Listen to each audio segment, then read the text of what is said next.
because the message is for us. If they receive it, they receive it. They don't. Is it hot in here, or is it me?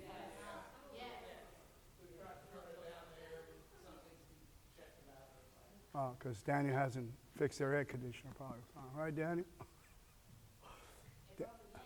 It broke again. My God. All right, here we go. I got customers. Hello there, everybody. Amen. Praise the Lord. Oh, I see a ceiling, so that must be Virginia. Okay. Let me see something here. I see a ceiling. I see, all right, good. Praise the Lord. I hope you all can hear me. Can you hear me? Can you hear me? I can hear you now. I can hear you now.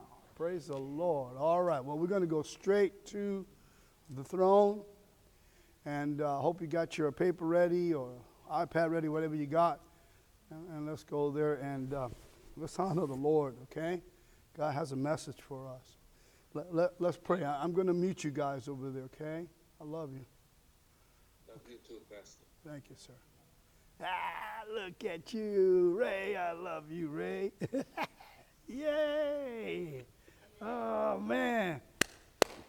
Yeah. He made it. Praise the Lord. All right, we're going to go into the throne, and I'm going to start with prayer. So we bow our heads, close our eyes, and I'm sorry for the heat in here. It's cooler outside than in here. So, all right, let's go there. I won't keep you long. I'll give you the message. It'll be short but strong. Heavenly Father, we come before you, and we thank you for this day. According to Psalm 118, this is the day that you have made. We will rejoice and be glad in it. Father, we ask you to give us joy, peace, love, health, heal us, and allow us to have a long life so that we can satisfy you in your will. And Father, we love you. I have no more words to say. Amen. Amen. All right, let's do this. Let's go straight to, let's open up our words. Let's go to Proverbs chapter 4, verse 25. And here we go. And we'll read 26 and 27. It's on the board, but let's start with that first. Proverbs chapter 4, verse 25. It says, let your eyes look straight ahead and your eyelids look right before you. All right, so what is he saying, the psalmist? David wrote it. He's saying, stay focused on what you are called to do. Stay in that path. Verse 26, please, says, ponder the path of your feet. See, be careful where you go. Be careful what you're thinking of doing. And let all your ways be established. Of course, there is a verse in the Bible, I believe in the book of Proverbs, and it says, commit your way to the Lord, and he will establish you. Yeah. Commit your way to the Lord, and he will establish you. So how do you get you established? You commit your ways to a higher power. God the Father.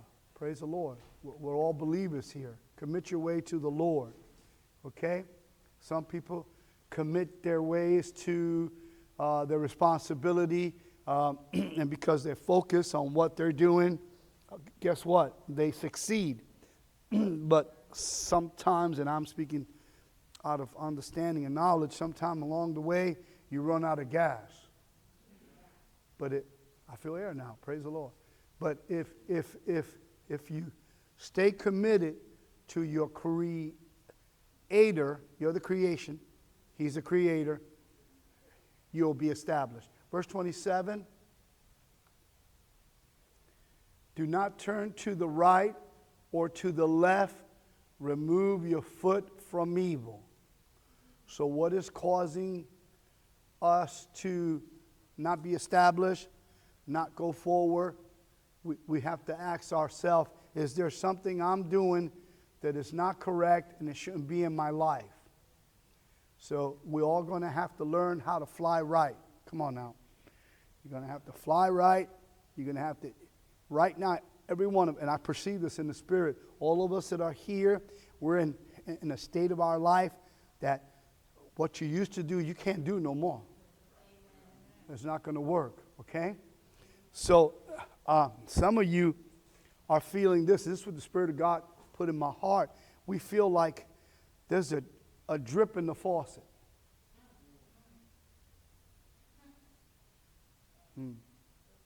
There's a drip in the faucet. And what happened when there is a drip in the faucet? Come on, tell the truth, family. It gets you crazy. You can't go to sleep. You hear that? And you want somehow to turn it off. Because you don't want to spend every moment in the presence of a drippy faucet.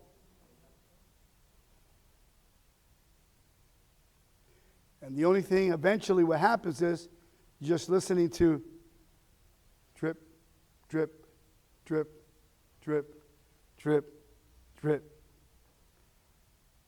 And if some of you are not handy with plumbing, what do you say? Please get a plumber. Please get a plumber. Let's stop this drip. Well, in the spirit is the same way. We have to learn how to turn off the drippy faucet. Now, if we go to Psalm 131, verse 2. Psalm 131, verse 2. Psalm 131, verse 2.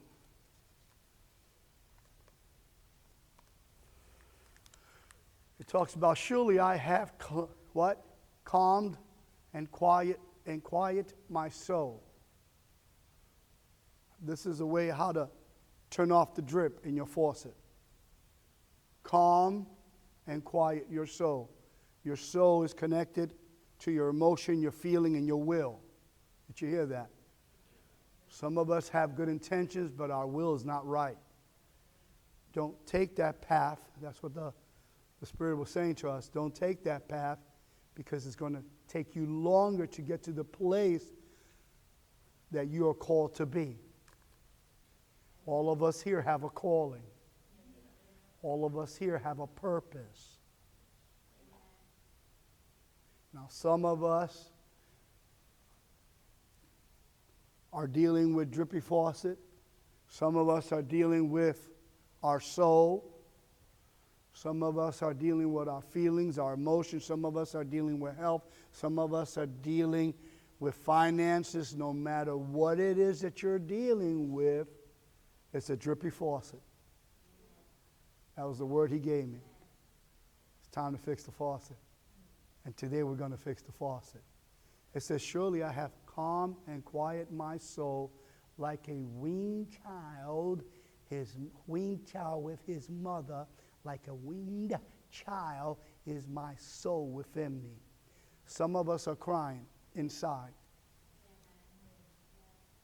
See, we have to analyze the situation, look at the problem, and then let's get it fixed. If you don't know where your problem is, how are you going to get it fixed? How are you going to give it up to God? You know, when you go to the doctor, what you going to say to the doctor? I don't know what's wrong with me. And then guess what he's going to do? He's going to give you wrong medication. He's going to give you things that doesn't pertain to you. What is it right now that is leaking or dripping inside of you? So he says, surely I have surely I have calmed and quiet my soul. That's the key today for us. We got to calm our soul. Quiet and calm our soul. All right? Now, there's nothing wrong with feelings. There's nothing wrong with expressing sorrow. There is nothing wrong being anguish. There's nothing wrong. You just, leave me alone. There's nothing wrong with that. But when it starts disrupting the environment, then there is something wrong. We got to get this fixed. look up to the ceiling. We're going to bypass the ceiling. We're going to look straight up to the Lord. The Lord can see us with the ceiling or without the ceiling. We can't see him, but he can see us. And let's tell him this. I give you permission today, Lord. Come on, everybody. To shut off the dripping faucet. I don't want my soul to drip anymore. Good. Because it's not good to stay stuck. It's not good to stay stuck.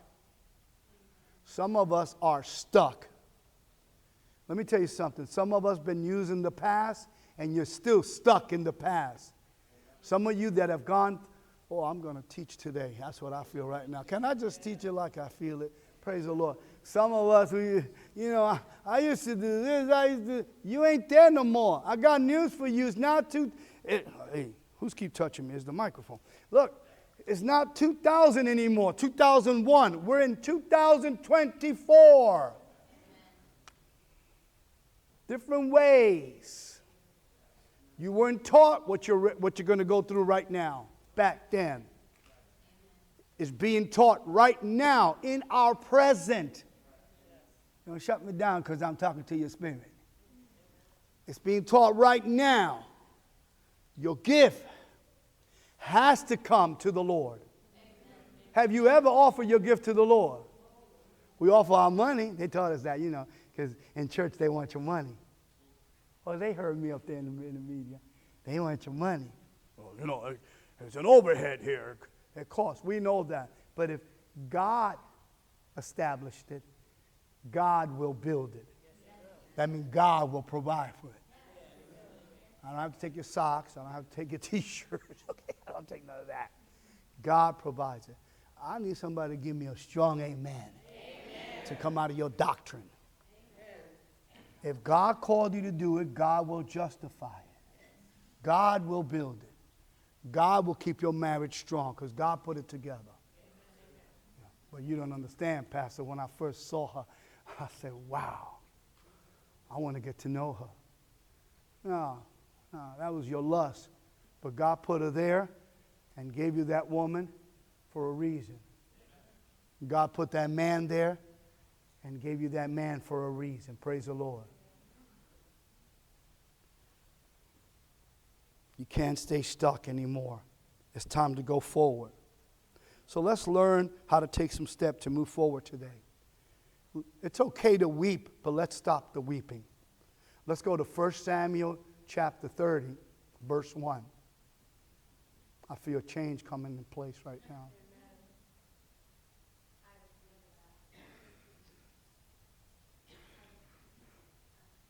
Friction is bad. Sometimes it's good, but sometimes it's not really good. All right, here we are, verse 1. 1 Samuel chapter 30. 1 Samuel is in the Old Testament. 1 Samuel chapter 30. Now it happened, is up there, when his man came to Ziklag on the third day that the Amalekites had invaded the south and Ziklag and attacked Ziklag and burned it with fire. This is what happens when you have a leaky faucet inside of you. You're burning with fire.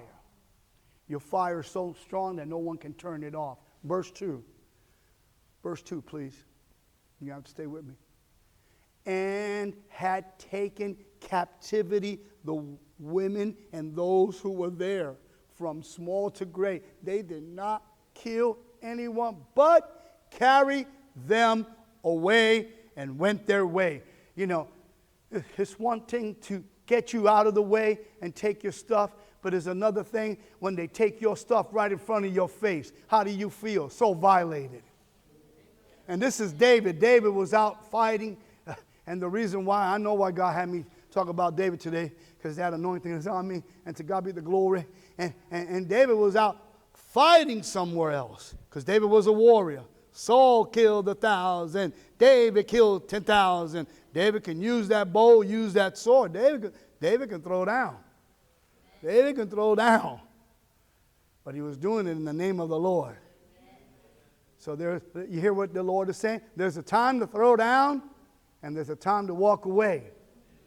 All right, but make sure that when you're throwing down for a purpose. Praise the Lord. And not just for any old thing. Verse 3, please. Here it comes. I'm telling you, here comes the leaky faucet.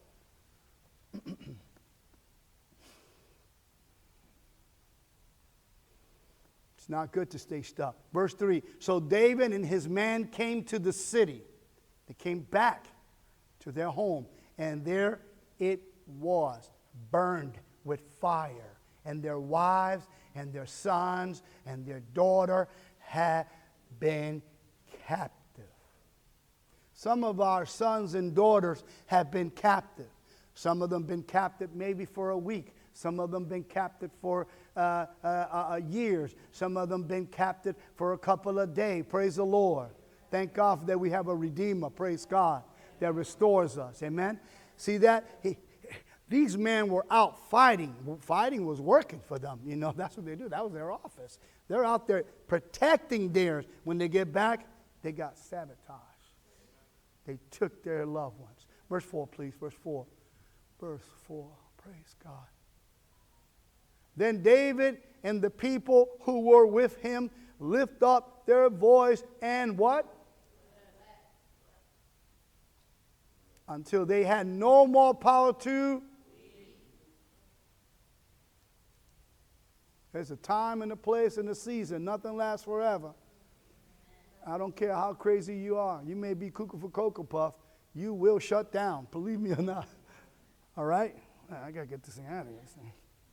All right, verse 5. Verse 5. Turn it around, Greg. There you go, so I don't hit them. And David's 2 wives. Somebody read those 2 words for me. I can't even read that. Anachanama and Jezreel. A beautiful name. I can read this one. Abigail, the widow of Nabal and Carmelite. Hey, she must be Italian, honey. Carmelite. Had been taken captive. Now, these are the main people of David. David's main people. Verse 6. Now, David was greatly distressed. Everybody look at that. Like some of us right now. Now, David was greatly distressed for the people. Spoke of stoning him. Wait a minute. This is their captain. This is the guy that taught them how to fight, trained them, and took them out to protect his people and protect where he lived. And now they want to stone him. Times hasn't changed, has it? People forget the good you do for them. For the people spoke of stoning him because the soul, the what? The soul, the feelings, the emotion, the will of all people was what? Grieved. And every man for his son. I can understand that. You know, they kidnapped my daughter, they kidnapped my son. God forbid, they kidnapped my family. Okay, for every man for his sons and daughters. But David, look at what David did. Everybody need to look up or read it. David strengthened himself in the Lord his God. That's the key right there. To not stay stuck. You have to encourage yourself in God. You got to get away. You got to get away. Got to do it now. Got to get away and do it. Get alone with him and strengthen yourself. That word strengthen comes from the Hebrew, which means encourage, encourage, encourage, encourage. And that's something that we don't do. We don't encourage ourselves. Instead, what we do, we put ourselves down.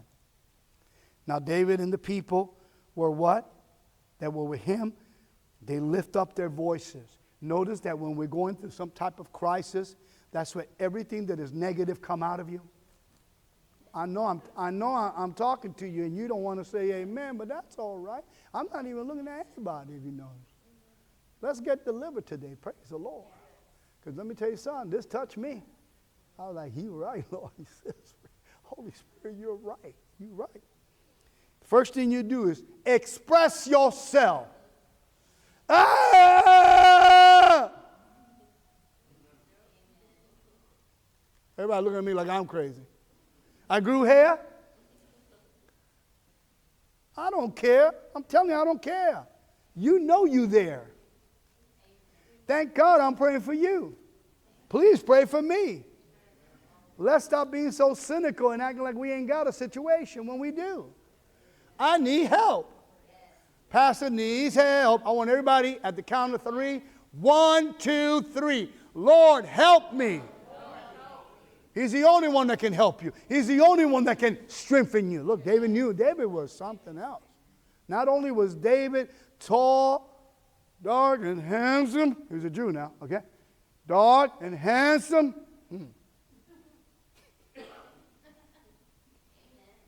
And knew how to fight. He also was a businessman.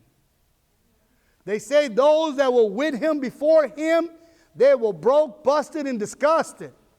When David got through them, they all had plenty. And they were all what? Praising and worshiping Shem, Adonai, Elohim, Jehovah. All right, I'll say it. Dios, Papa Dios. Papa Cristo, Cristo Adonai. It's a beautiful story that we can all use to encourage ourselves right now. The idea is to get out of where we at. See, David experienced sudden loss. Some of you right here, sitting in this place and watching me out there, you have experienced sudden loss. And it's hard. It's hard when you don't have that person or that thing anymore around you. People, places, and things. That's why you got to learn. Move on, man. Carry on. How they say? Adapt. Improvise. Overcome.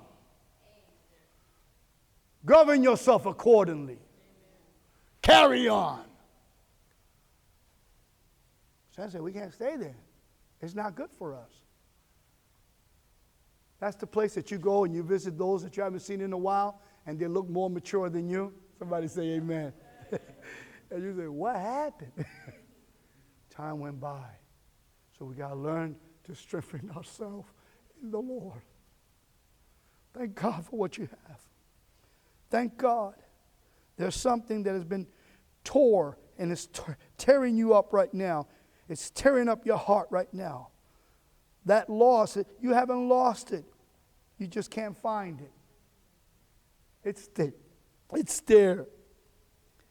It's there. So what we need to do is we have to take David's example and apply it to our life.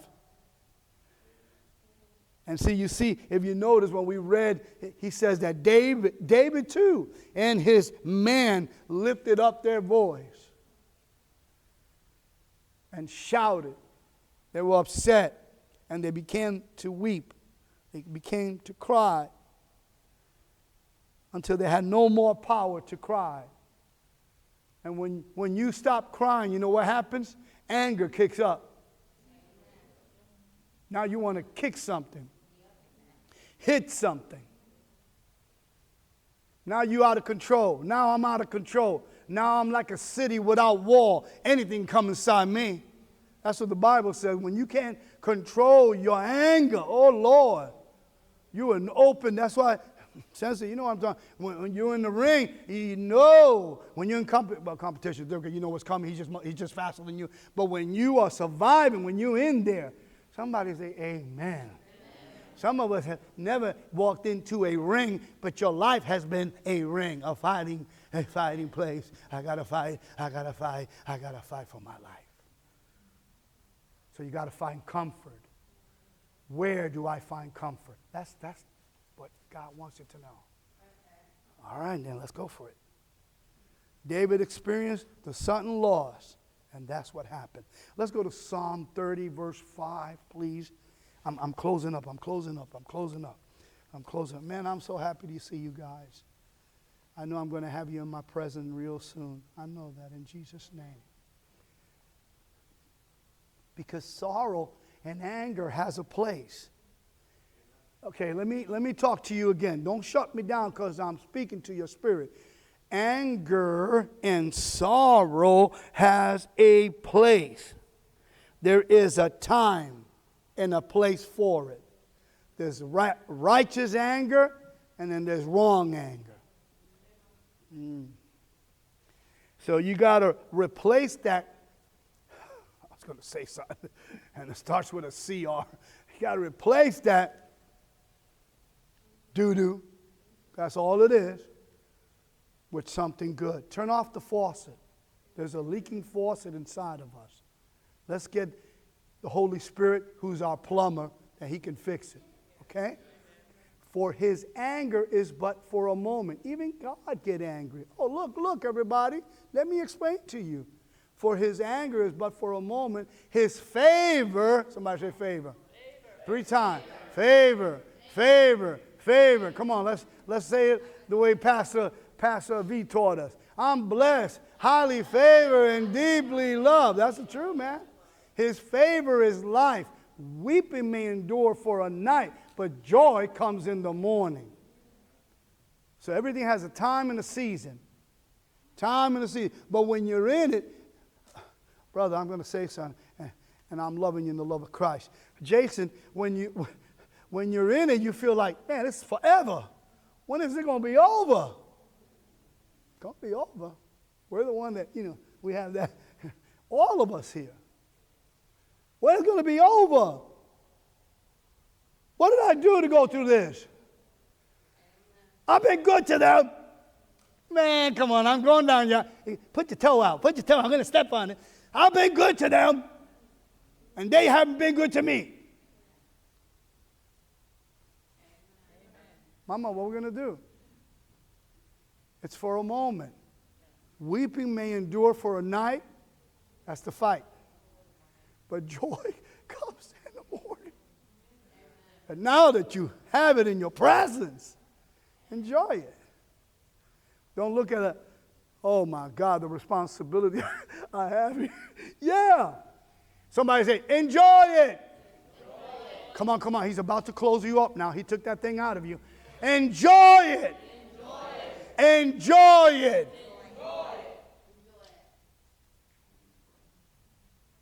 And if it hasn't come, it will come in the morning. It's going to come in the morning. Praise the Lord. So, in 1 Samuel, you don't have to go there. In 1 Samuel chapter 30, verse 6, when David strengthened himself, you know what he did? He took responsibilities. Oh, Jesus, I love you, man. Well, I got 2 choices. I can talk about my people, what they did to me. That's my southern talk. Not bad for a New Yorker. Come on now. Right, cheers. I can start talking about them. I'm going to call Cousin It and let Cousin It know what Uncle Lurch did to me. And everybody say this word with me right now. Bochinche. Say it again.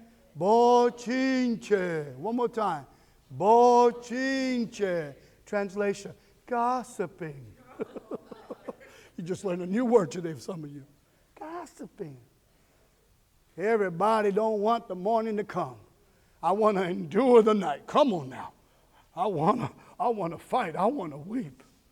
You're crazy. Go through the process.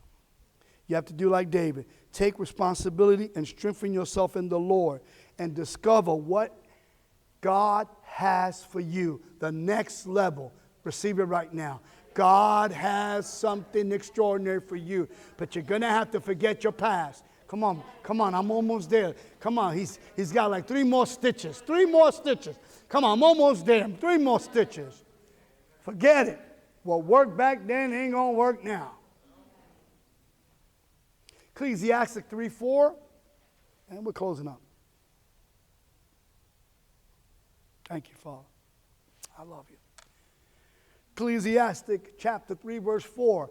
A time to weep, a time to laugh, a time to mourn, and a time to dance. Da, da, da, da, ba, ba, da, da. There it is. You can't be in a constant fight. Not good. And you cannot be always happy. No such thing. You're going to go through emotions. You're going to go through your battles. The idea here is to strengthen yourself in the Lord, and you'll come out victorious, and you'll become a better person, and then you can help others that are going through what you went through, because that's why you went through it. But some of us go through it, and then we take another route because we've been taught incorrectly. I'm not putting anybody down, honey. You know how it is. If I'm going to teach, I'm going to be responsible. I remember when I used to sit in the front. You're going to meet him next week. He's Puerto Rican and his wife is Italian. Actually, his wife's father was my first mentor. And he taught on the Old Testament. He was an Italian not to mess with. Capiche? You'll meet him next week. And I remember sitting there in the front, and I'll take a note, and I used to get my jackass, it's in the Bible, jackass, my jackass whipped. And I thank him. And like my father used to say, my natural father, you don't understand it now, but you'll love me tomorrow when I'm not around. So we got to put that thing in the mirror. The Bible is your mirror. We got to put it, what is it that's stopping me? Why do I get depressed? Why? I got everything around. What is it that's coming against me? Come on, somebody, listen to me. What is it? I got food, I got shelter. I'm not in certain places right now in the world. They're in war. I can go out and not worry about, well, depending where you go, not getting shot. A time to weep, a time to laugh, a time to mourn, and a time to dance. Praise the Lord. Say this with me. A time for everything, Pastor. In fact, go to verse 1. Go to verse 1, and we'll move. To everything there is a season. I need everyone to look up on the screen and receive this right now. A time, everything there is a season. A time for every purpose under heaven. Now you can look up or turn to your neighbor and say, I understand, I had to go through that. But your son went through more. And thank you for your son. Now, this is what we're going to do. And I'm closing up. This is the last stitch. Feel the needle going through. We're going back to 1 Samuel chapter 30. This time we're going to verse 8.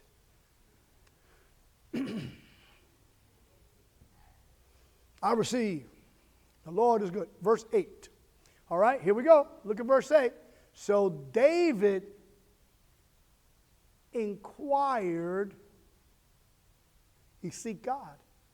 That word inquire, he pursued the Lord. He seeked inquire of the Lord, saying, oh my God, we have the sing. You got it, son. See, one more close. That's it. You're going to be waking up soon. Pop, pop, pop. This is the way it is. You have the Bible. What does the word says about me? So David, let me inquire in the Bible. Let me seek an answer. What they say, knock and it shall be open. Seek and you shall find. Ask and you shall receive. There it is. That's what David did. Shall I pursue this troop? The people that came against him and took his wife, his mother-in-law, his 2 wives at the time. But he had like 7. He had 400 wives, 300 concubines. I don't know how David did it. No offense, ladies. I just don't know. I just don't know how. I don't know how. And Solomon had 1,000 wives. 1,000. See, David had 400. You understand what a wife is? And then a concubine is the lady who dress you up when you get up in the morning. See, I mean, David had it going on. And the aspect that he didn't have to do anything, he was King David. I mean, when David brought the ark in the house, the ark, the president was in the ark so much that David just started taking off his clothes. And all the women and everybody was surrounding him. And you know what the women were saying? Sister Liz, Hercules, Hercules, Hercules. David got it going on. Hercules. David was no joke. But David had the Lord. And he was respectful. Praise the Lord. And he didn't cross the line, David. But he was a true killer. You couldn't play with David. When David wanted to build a house for the Lord, you know what God told David? Son, I cannot let you build that temple. You have too much blood in your hands. But your son Solomon will build a temple. That's for somebody out there. You didn't get to do it, but your next generation will. And you're supposed to coach them. Shall I pursue these troops? Shall I overtake them? Watch the answer. And God answered him. See the capital H? And he answered him and said, pursue, for you shall surely overtake them. Without fail, you will recover all. This is what the Lord is saying right now. If you pursue him, you shall overcome that thing that you are going through right now. All right? Praise the Lord. You hear that? Don't worry, she's praising the Lord. She's talking to her daddy. She's praising the Lord. See, if you just fly right now and do what the man of God is telling you to go seek God, you're going to be all right. That finance situation is going to be over. That sickness and disease, you're going to overcome. That depression, that anxiety, you're going to overcome. Praise the Lord. You must forgive to be forgiven. Praise God. You can't carry no luggage from the past. I hate. You got to let that go. There's a time for everything. There's a time to be loved. There's a time to be hated. Come on now. It's just part of the script. You're in the script. You don't like your story? Let's rewrite it. Praise the Lord. Go to the Creator. He's greater than Francis Coppola's. Mario Puzo. I hope somebody knows what I'm talking about here. Godfather, you know. He's bigger than all of them. He is my Papa Dios. Go to your Papa Dios. And he'll do a difference. All right, we're over. Thank you, viewers. Give God a wonderful applause.